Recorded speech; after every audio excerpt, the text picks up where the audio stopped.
નમસ્કાર દર્શક મિત્રો, કનેક્ટ ગુજરાતના સીજી એક્સપ્રેસ ન્યૂઝમાં હું નીરવ પંચાલ આપ સૌનું સ્વાગત કરું છું। નજર કરીએ દેશ દુનિયા અને રાજ્યની તમામ ખબરો પર। ગાંધીનગરથી ગુજરાતના ખેડૂતો અને જમીનધારકો માટે અત્યંત રાહતના અને આનંદના સમાચાર છે। રાજ્યના મહેસૂલ વિભાગે ખેડૂતોના હિતમાં એક ઐતિહાસિક નિર્ણય લીધો છે। વર્ષોથી ગૂંચવાયેલા ઇનામી જમીનોના પ્રશ્નોના હવે સુખદ અંત આવવા જઈ રહ્યો છે। હવામાન વિભાગની વરસાદની આગાહી વચ્ચે ગીર સોમનાથ જિલ્લાના વાતાવરણમાં પલટો આવ્યો હતો। ગીર સોમનાથના કોડીનાર તાલુકામાં કમોસમી વરસાદ વરસ્યો હતો। કોડીનાર તાલુકાના ગ્રામ્ય વિસ્તારોમાં કમોસમી વરસાદ વરસતા ખેડૂતો અને સામાન્ય જનજીવન પર ભારે અસર પડી હતી। મહેસાણાના કડીમાં છેતરપિંડીનો એક ચોંકાવનારો કિસ્સો સામે આવ્યો છે, જ્યાં એક નકલી વકીલ દંપતી લાંબા સમયથી બંટી બબલી સ્ટાઇલ છેતરપિંડી કરી રહ્યા હતા। આ દંપતીએ પોતે હાઈકોર્ટ અને સુપ્રીમ કોર્ટના વકીલ હોવાનો દાવો કરીને એક સ્થાનિક વેપારીને ખોટા ફોજદારી કેસમાં ફસાવવાની ધમકી આપીને ₹3,27,000ની છેતરપિંડી કરી હતી।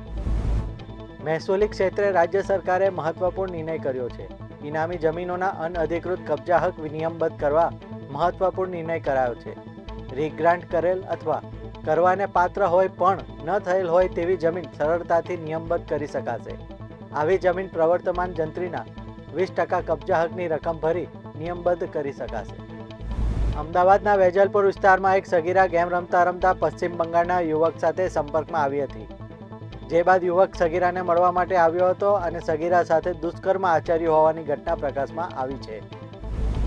બોટાદ જિલ્લાના ગઢડા તાલુકામાં દુઃખદ ઘટના બનવા પામી છે, જેમાં ટીંબી ગામથી ગઢડા પરત ફરી રહેલા યુવકને રસ્તામાં મધમાખી કરડતા તેનું મોત નીપજ્યું હતું। હેર સલૂન ચલાવી પરિવારનું પાલન પોષણ કરતા યુવકના અકાળે અવસાનથી પરિવારજનોમાં શોકની લાગણી વ્યાપી ગઈ છે। મહારાષ્ટ્રમાં રાજકારણના એક અનુભવી નેતા અજીત પવારના પ્લેન ક્રેશ અવસાન બાદ તેમના અંગત ડ્રાઈવર, તેમના નજીકના સહયોગીઓમાંના એક શ્યામરાવ મણવેએ તે રાતની અનટોલ્ડ સ્ટોરી શેર કરી છે। મણવેના ખુલાસા દર્શાવે છે કે અજીત પવારની મુસાફરી યોજનાઓ આગલી રાત્રે કેવી રીતે બદલાઈ ગઈ હતી। અમેરિકાના રાષ્ટ્રપતિ ડોનાલ્ડ ટ્રમ્પ અને પ્રધાનમંત્રી નરેન્દ્ર મોદી વચ્ચે ફોન પર વાત થઈ છે। આ માહિતી ભારતમાં અમેરિકાના રાજદૂત સર્જિયો ગોરે શેર કરી છે। આ વાતચીત ભારત અને અમેરિકા વચ્ચે ચાલી રહેલા ઉચ્ચ સ્તરીય સંબંધોને એક ભાગ માનવામાં આવે છે। બોલિવૂડના દમદાર એક્ટર સની દેઓલની ફિલ્મ બોર્ડર 2 રિલીઝ થતાં જ બોક્સ ઓફિસ પર જોરદાર છવાઈ ગઈ છે।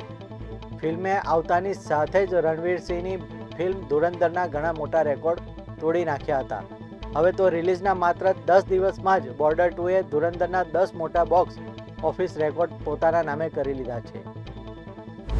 T20 વર્લ્ડ કપ 2026માં ભારત પાકિસ્તાન મેચ 15 ફેબ્રુઆરીએ રમાશે, જેમાં રમવા માટે પીસીબી ના પાડી રહ્યું છે। જોકે આ અંગેનો વિવાદ છેલ્લી ઘડી સુધી રહેશે, કારણ કે પાકિસ્તાને વધુ એક નિર્ણય લીધો છે। પીસીબી ભારત સામે મેચના બહિષ્કારને લઈને આઈસીસીને ઓફિશિયલી ઈમેલ નહીં મોકલે।